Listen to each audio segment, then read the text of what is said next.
pagkakatiwalaan. ABS-CBN News and Current Affairs. Panig sa katotohanan, panig sa bayan.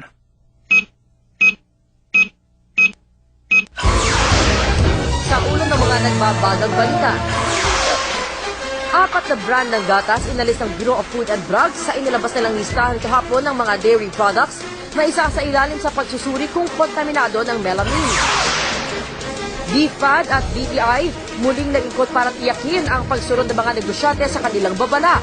Ilang tindahan kusa nang nag-pull out ng mga dairy products.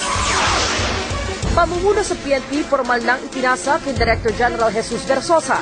Pangulong Arroyo ipinagtanggol ang pagpili sa kanya kahit meron pang mas senior sa kanya sa hanay ng mga PNP directors.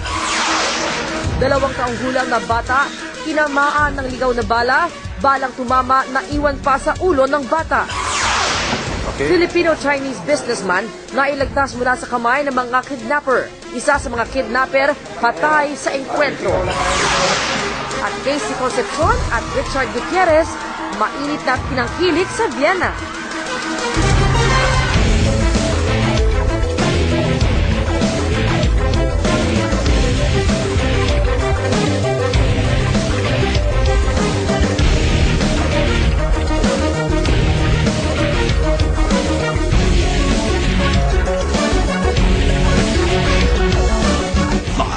Mula sa ABS-CBN News Center, Manila, ito ang TV Patrol Sabado!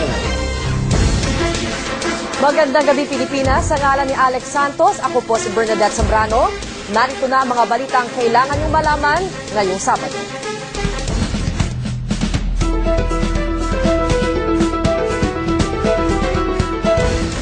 Hindi pa man nasisimula ng pagsusuri, inalis na ng Bureau of Food and Drugs sa kanilang listahan ang 4 sa mahigit 5